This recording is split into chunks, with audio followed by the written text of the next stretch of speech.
Le prince William et Catherine viennent de confirmer la date officielle de leur couronnement. L'annonce a duré moins de 3 minutes, mais chaque seconde a bouleversé des décennies d'attente. Ce sera le 2 juin 2027 à l'abbaye de Westminster. Et ce qui est déjà qualifié d'historique ne se limite pas à la cérémonie elle-même. C'est tout ce qui a dû être bouleversé et reconstruit en coulisses pour rendre possible cette déclaration de 3 minutes. Quand on compare les propos tenus avec les événements des semaines précédentes, la chronologie se révèle complexe et étonnamment émouvante, car il ne s'agit pas de l'histoire d'un fils attendant d'hériter d'un titre. Il s'agit d'un père vivant, acceptant de transmettre la couronne en pleine conscience de ce que cela implique, et d'une famille qui tente de ne pas se déchirer sous le poids d'une transition que personne n'avait vraiment anticipée. Avant d'aborder les confrontations privées, les lettres scellées et l'incident qui a failli faire dérailler toute la cérémonie, abonnez-vous à Crown Watch pour ne rien manquer. Côte à côte, le prince William et Catherine confirmèrent la date. William serra la main sur le pupitre avant de répéter « 2 juin. Ce bref silence trahissait tout ce qu'il se refusait à dire à voix haute. Cette date marque le 74e anniversaire du couronnement de la reine Elizabeth Jo Lyant, ainsi délibérément le nouveau règne à celle dont le long service a façonné la royauté moderne. L'abbaye de Westminster, l'ancienne église où sont couronnés les monarques britanniques, allait désormais devenir le lieu où un fils succédait autrefois à son père sous le regard fier de Catherine. Mais la tristesse transparaissait sous son visage serein. Elle savait que la couronne ne se contenterait pas de changer leur nom. Elle bouleverserait leur mariage, réduirait leur intimité et exposerait George, Charlotte et Louis à une lumière crue. La princesse avait passé des semaines aux côtés de William lors de réunions à huis clos avec Charles Anne, les principaux conseillers constitutionnels et l'archevêque de Canterbury qui préside traditionnellement le couronnement. Les caméras s'arrêtèrent. Le silence se fit et William se tourna vers son épouse et lui demanda d'une voix presque inaudible « Es-tu prête ?» Catherine prit sa main et répondit « Nous devons l'être. » Le prince soutint son regard, comprenant que le courage n'était pas synonyme d'absence de peur. Charles entendit ces mêmes mots depuis un salon privé de Clarence House. Le roi baissa ses lunettes, fixa l'écran muet et ne dit rien. Sa décision formelle d'abdiquer avait rendu l'annonce possible. Pourtant, entendre la date prononcée publiquement transformait un accord privé en un fait historique irréversible. À côté de lui reposa un dossier de couronnement scellé. Le recueil officiel des plans régissant la cérémonie, la succession et le transfert de l'autorité royale. Charles finit par ouvrir le document et une ligne était barrée à l'encre noire, une date de remplacement étant inscrite à la main en dessous.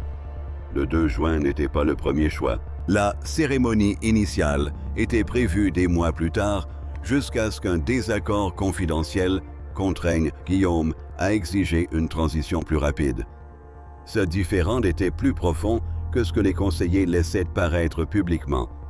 La nation avait reçu une date, mais derrière cette annonce officielle se cachaient 4 personnes dont les sacrifices personnels avaient rendu ce moment possible et dont la loyauté allait être mise à l'épreuve. Derrière chaque couronnement se cache une famille contrainte de renoncer à quelque chose que le public ne verra jamais. William doit hériter du vivant de son père. Catherine doit devenir reine tout en protégeant des enfants déjà sous le regard du monde entier. Charles doit renoncer à l'institution qui a façonné toute son existence et Camilla doit faire face à un avenir où son influence s'éteindra dès qu'une autre femme recevra la couronne. William s'était préparé à la royauté depuis son enfance, mais jamais à cela. Il avait imaginé la couronne lui parvenir dans le deuil, et non par l'abdication d'un père vivant, encore capable d'entendre les cloches annoncer son successeur. Cette différence était importante car elle transformait le devoir en culpabilité et la victoire en une forme de trahison. Catherine ressentait la même pression sous une autre forme. Elle allait devenir reine partenaire du monarque pour la couronne et la femme la plus influente du nouveau règne. Pourtant, elle avait encore 3 enfants à protéger de la machine médiatique qui les entourait. Après l'annonce, elle entra dans la chambre de George et le trouva en train de lire les réactions du public sur une tablette.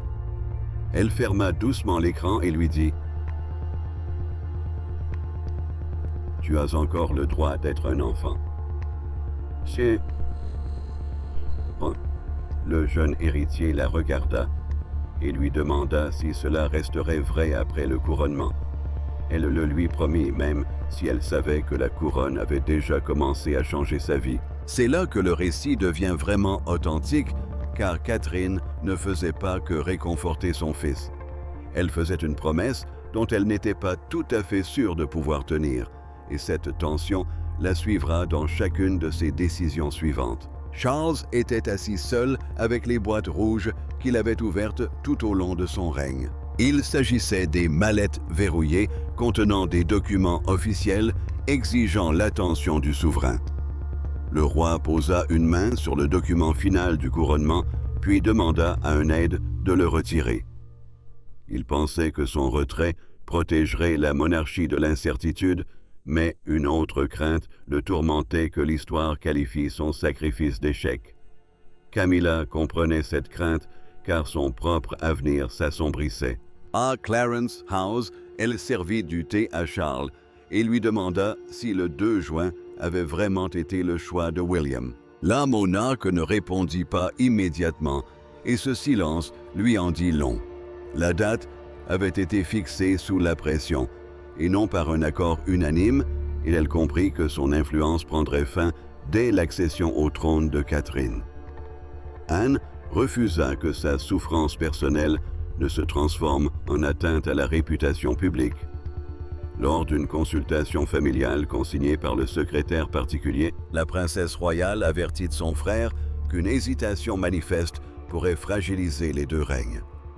Charles l'écouta, mais son expression se durcit lorsqu'elle lui déclara que la dignité dépendait désormais d'un soutien inconditionnel à son fils. Catherine gardait un autre secret pendant tout ce temps. Un intendant de confiance du palais lui avait remis une lettre privée écrite par la défunte reine à l'intention de celle qui lui succéderait un jour comme figure féminine la plus importante de la monarchie, et elle ne l'avait pas encore ouverte.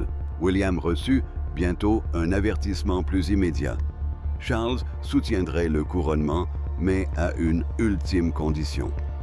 Pour comprendre pourquoi un père poserait des conditions au couronnement de son fils, il faut revenir à la cérémonie privée qui transforma l'incertitude en un point de non-retour. Le chemin vers le 2 juin ne commença ni par une annonce publique, ni par un document constitutionnel. Il commença lors d'un office privé à la chapelle Saint-Georges, lorsque Charles manqua un geste cérémoniel crucial et que William s'avança sans y être invité. Pendant 12 secondes de silence, père et fils se tinrent sous la même voûte. Si tous les membres de la famille royale comprenaient la vérité, le processus était déjà enclenché avant même que quiconque n'ose l'admettre. Charles s'était battu pendant des mois pour maintenir le rythme attendu d'un souverain. Il continuait d'ouvrir des documents d'État, d'assister à des audiences officielles et de participer à des cérémonies, même lorsque l'épuisement le rattrapait en rentrant au palais. William avait discrètement assumé une part plus importante de ce fardeau, enchaînant les réunions d'information, les investitures, les réceptions diplomatiques et les consultations constitutionnelles. L'investiture est la cérémonie officielle au cours de laquelle les honneurs sont remis au nom du monarque, tandis que les consultations constitutionnelles ou les discussions privées sur les devoirs légitimes de la couronne ont lieu. Chaque tâche acceptée par le prince protégeait son père, mais elle rendait aussi la transition du pouvoir plus concrète. Le point de rupture survint lors d'une répétition à huis clos de l'ordre de la Jarretière à St. La Chapelle Saint-Georges. Cet ordre ancien est le plus prestigieux et le plus ancien ordre de chevalerie de Grande-Bretagne, et sa cérémonie repose sur une précision absolue des mouvements du timing et du rang. Charles atteignit l'endroit désigné, puis s'arrêta. Son regard se porta du mauvais côté de la chapelle et il ne répondit pas lorsque le mouvement suivant commença. William s'approcha de lui, lui murmura l'instruction correcte et acheva la séquence. Anne fit aussitôt signe aux musiciens de continuer dissimulant l'interruption avant qu'elle ne se propage dans la pièce. Charles attendit qu'ils atteignent le gilet avant de se tourner vers son fils.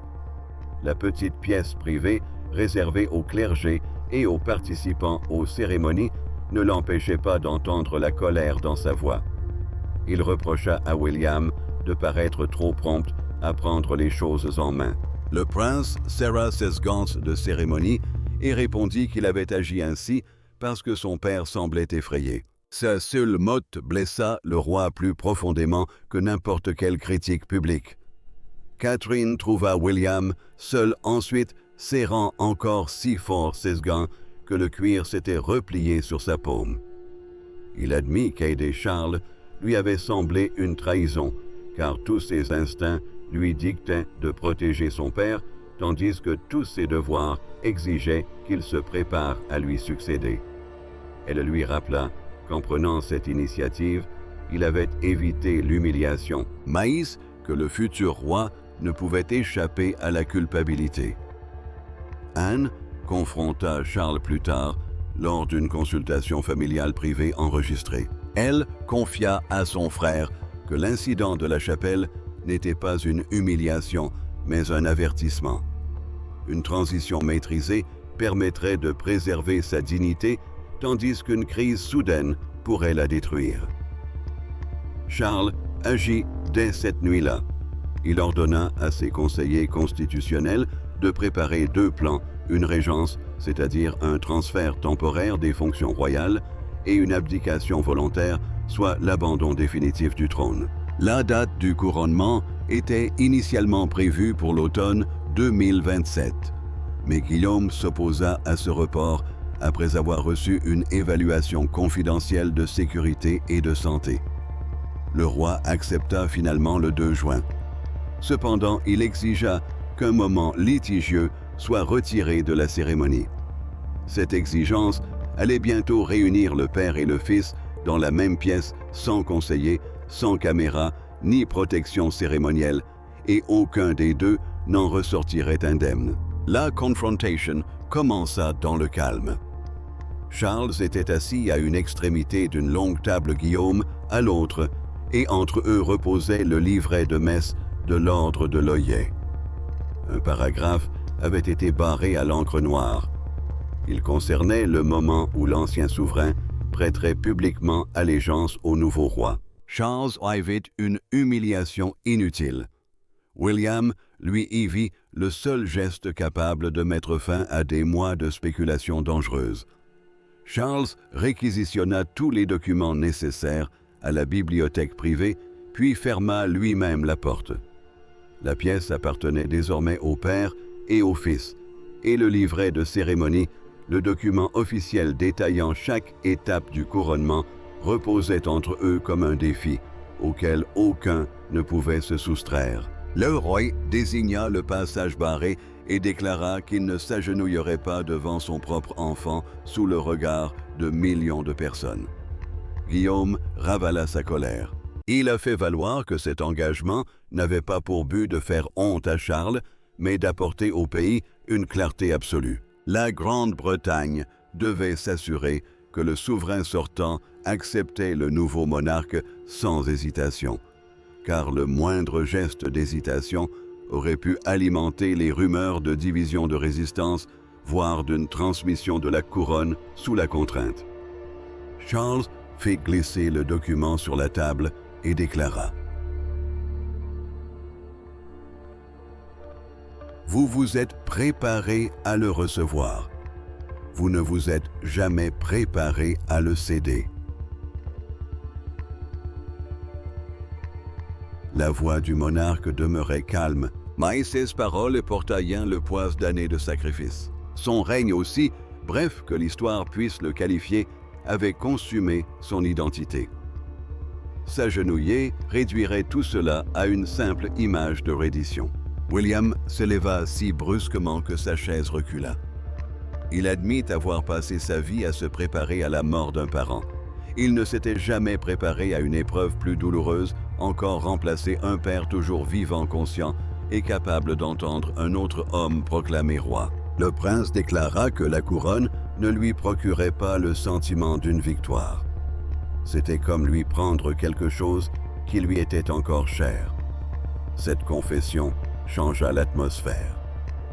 Charles détourna le regard et la fureur sur son visage s'apaisa, mais la fierté le retint. Pendant près de 2 heures, aucun des 2 hommes ne céda. Catherine n'entra qu'après qu'un assistant l'eut informé du silence qui régnait. Elle trouva le document entre eux et l'épuisement se lisait sur leur visage. La princesse refusa de prendre parti. Elle demanda plutôt si l'un ou l'autre des 2 hommes souhaitait que la première image marquante du nouveau règne soit celle d'une rancœur entre père et fils. Charles proposa finalement un compromis. Il prêterait serment debout, reconnaissant la souveraineté de Guillaume sans pour autant paraître vaincu. Le futur roi accepta. Aucun des 2 ne sourit, mais la tension entre eux s'apaisa. Charles révéla alors la menace plus profonde grâce à une note officielle du bureau du Lord Chamberlain. Quelqu'un au sein de la maison avait déjà contacté les principaux organisateurs du couronnement et tenté de modifier le programme sans autorisation. Le différend entre le père et le fils avait trouvé un compromis. Mais la véritable bataille se jouait dans les bureaux privés, au sein des comités cérémoniels et sous l'impulsion de celles qui croyaient encore pouvoir redéfinir l'ordre de succession. Le pouvoir royal s'exprime rarement à grands cris. Il se manifeste par des changements d'agenda, des appels téléphoniques privés, des listes d'invités remaniées et des noms discrètement effacés des documents officiels. Alors que William et Catherine s'apprêtaient à hériter de la couronne, une seconde lutte se jouait à huis clos. Camilla n'avait aucune autorité pour arrêter Charles, mais elle disposait encore de relations tissées au fil des années et elle entendait consolider la place de Charles avant que le nouveau règne n'efface son influence. Le conseil de planification de Carnation contrôlait bien plus que la simple cérémonie. Il décidait du déroulement de la cérémonie des rôles officiels, des invitations du transport de la sécurité et de la manière dont la transition serait organisée publiquement. William deviendrait souverain une fois l'acte d'abdication, le document légal mettant fin au règne de Charles, entré en vigueur. Mais jusqu'à ce moment, le roi conservait l'autorité formelle. Ce mince vide juridique lui offrait une marge d'influence et Camilla en profita. La reine consort contacta en privé le bureau du Lord Chamberlain, le département royal chargé des grandes cérémonies et de l'organisation du palais. Par une requête écrite adressée aux principaux organisateurs, elle demanda que le rôle de Charles soit élargi et qu'une fonction cérémonielle permanente soit créée pour lui après l'abdication. Elle proposa également qu'ils entrent à l'abbaye de Westminster immédiatement avant William et Catherine, préservant ainsi l'ancienne hiérarchie malgré le changement de couronne. Catherine découvrit la modification en consultant les derniers documents relatifs à la procession. Son arrivée avait été avancée de quelques minutes sans explication. Elle marqua la page, ferma le dossier et demanda à sa secrétaire de ne pas encore alerter William. La princesse souhaitait une dernière conversation avant que le différend ne dégénère en confrontation. Camilla la rencontra en privé et défendit sa demande sans s'excuser. Catherine lui expliqua que la cérémonie pouvait honorer le passé sans pour autant affaiblir l'autorité de l'avenir. La reine consort répondit que la gratitude ne devait jamais être confondue avec l'effacement. Sa voix resta calme jusqu'à ce que Catherine lui demande ce qu'elle craignait vraiment. Camilla perdit alors tout contrôle. Elle confia, lors d'une conversation privée, enregistrée et conservée par la secrétaire de la Maison royale, qu'elle redoutait de devenir insignifiante dès l'instant où une autre femme serait couronnée. Elle s'était battue pendant des décennies pour être acceptée et elle pensait désormais que le nouveau règne la réduirait à un simple fait divers. Catherine l'écouta, mais refusa de renoncer aux principes en jeu. Il ne fallait pas laisser la peur personnelle altérer la clarté constitutionnelle et une intervention a eu lieu avant que le conflit ne s'étende. La princesse royale a ordonné aux organisateurs de supprimer toutes les modifications non officielles et de rétablir le cortège approuvé. Elle a averti que des signaux contradictoires donneraient l'impression que la transition était contestée, ce qui nuirait à Charles et à William. Charles a appris la nouvelle par le biais du dossier de planification modifié. Le roi s'est senti trahi non pas parce que Camilla voulait le protéger, mais parce que ses agissements le faisaient passer pour quelqu'un qui refusait de céder le pouvoir. Le plan final lui offrait une entrée digne devant la famille élargie tout en laissant William et Catherine au centre incontesté. Le cortège a été rétabli. Pourtant, le prix de cette victoire est devenu évident lorsque Charles est rentré chez lui et a confronté la femme qui avait tenté de le protéger sans son autorisation. Le public a vu des répétitions, des déclarations soignées et une monarchie avançant avec discipline. À Clarence House, l'atmosphère était bien plus froide. Charles est revenu de sa réunion, a posé le plan de la procession, révisé sur une table, et a posé une question à Camilla. Pourquoi avait-elle agi en son nom?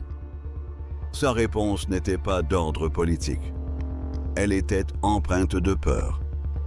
La peur qu'une fois William, devenu roi la vie, qu'ils avaient construite, disparaisse du jour au lendemain.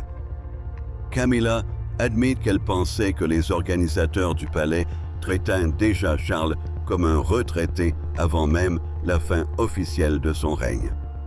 La reine consort confia que chaque modification d'horaire et chaque apparition raccourcie lui semblait être un avertissement. On le mettait à l'écart avant même qu'il ait choisi de partir.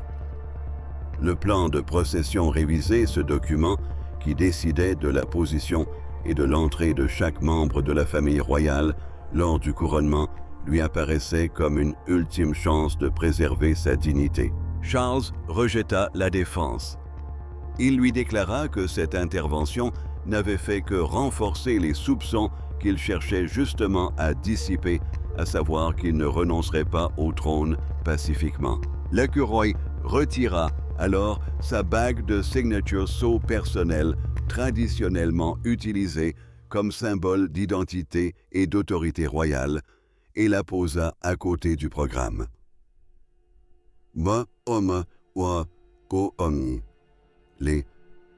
Les symboles deviennent dangereux, dit-il, mais qui, lorsque l'on leur accorde plus de valeur qu'à la confiance. Chez TC,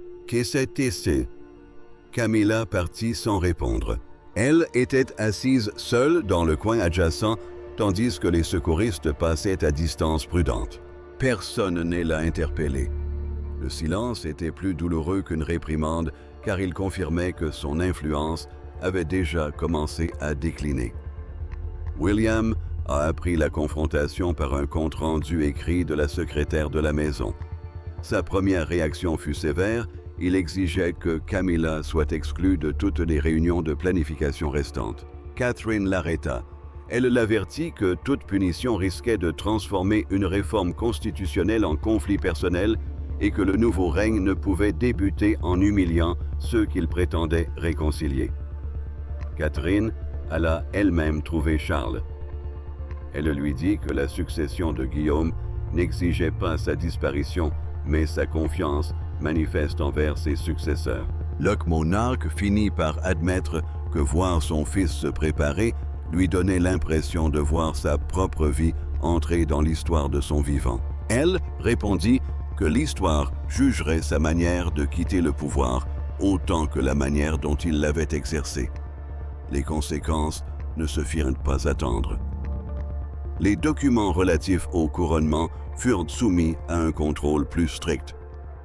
Toute modification nécessitait une approbation directe et les circuits informels de la famille royale furent supprimés. Ce changement a permis la transition, mais il a aussi révélé le peu de confiance qui subsistait. George a surpris une partie d'une conversation familiale et a demandé plus tard à William si devenir roi signifiait perdre son père. Le prince s'est figé.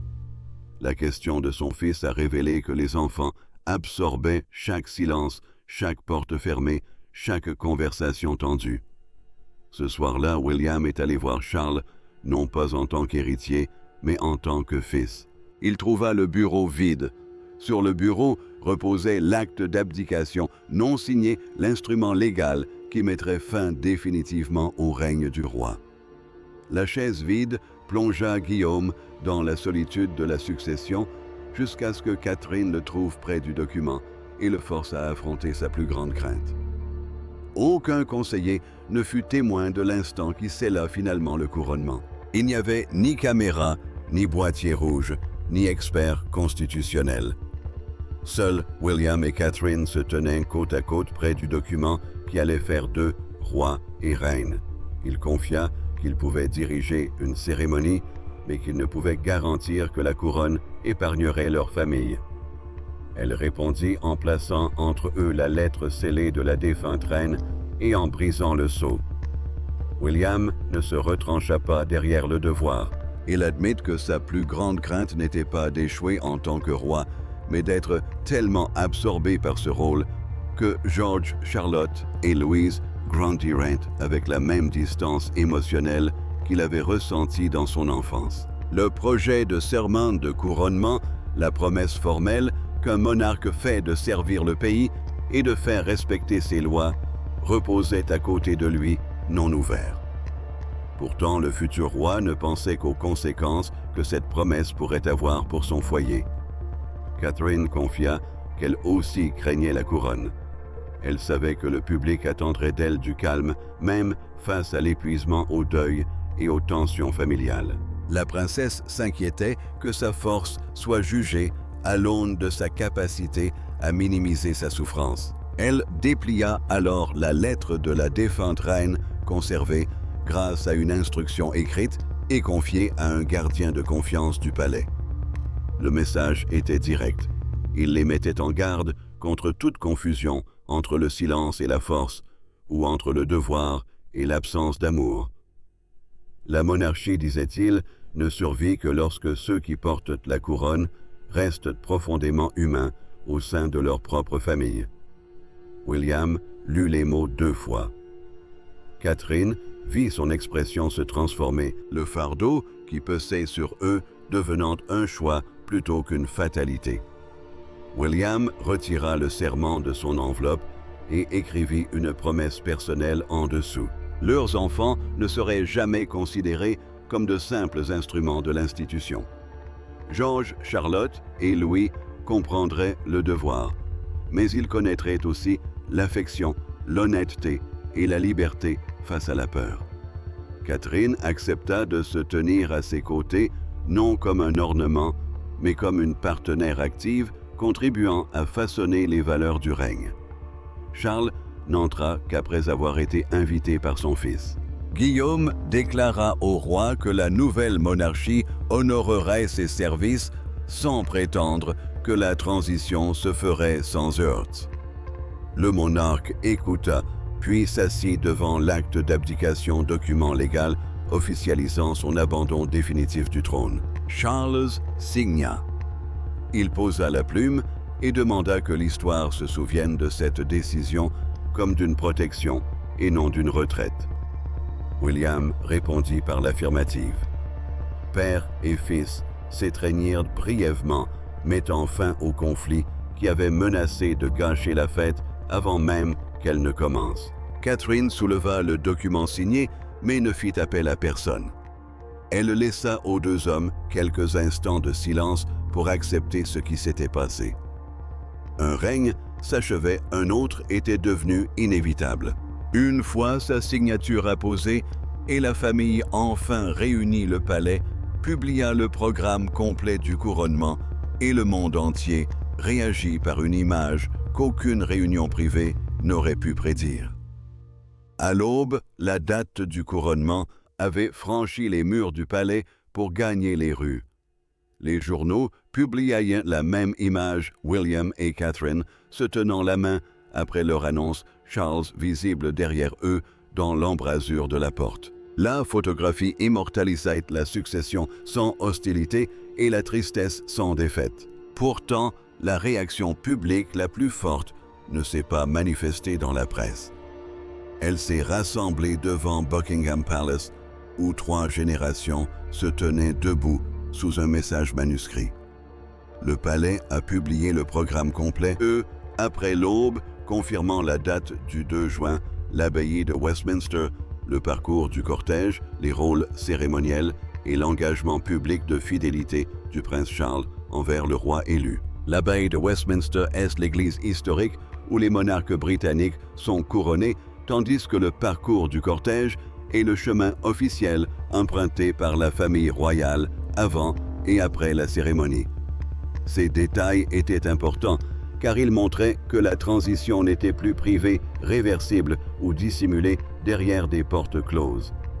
Les médias se sont d'abord concentrés sur un fait extraordinaire, un ancien souverain encore en vie assisterait au couronnement de son fils. Certains craignaient que ce moment ne soit perçu comme une défaite. D'autres s'attendaient à du ressentiment. Puis, l'opinion publique a changé. Des centaines de personnes se sont rassemblées devant Buckingham Palace. Un enfant a brandi une pancarte faite main au-dessus de la foule. Merci Charles, nous sommes prêts, William et Catherine. Ces mots se sont répandus dans les médias en quelques minutes. Ils ont rendu hommage au monarque sortant sans rejeter l'avenir.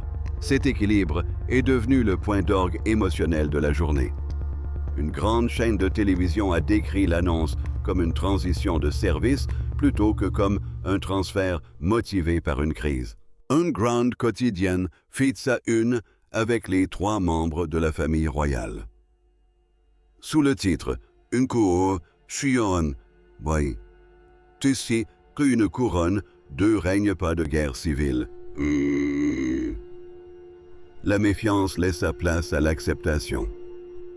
William, accompagné de George, suivait les images de la foule. Le jeune héritier confia que ce geste semblait rendre hommage à la fois à son grand-père et à son père. Le prince, visiblement ému, détourna le regard car son fils avait compris ce que les adultes peinaient à exprimer depuis des semaines. Catherine reçut des milliers de messages la félicitant pour son rôle de mère et son ambition de devenir reine.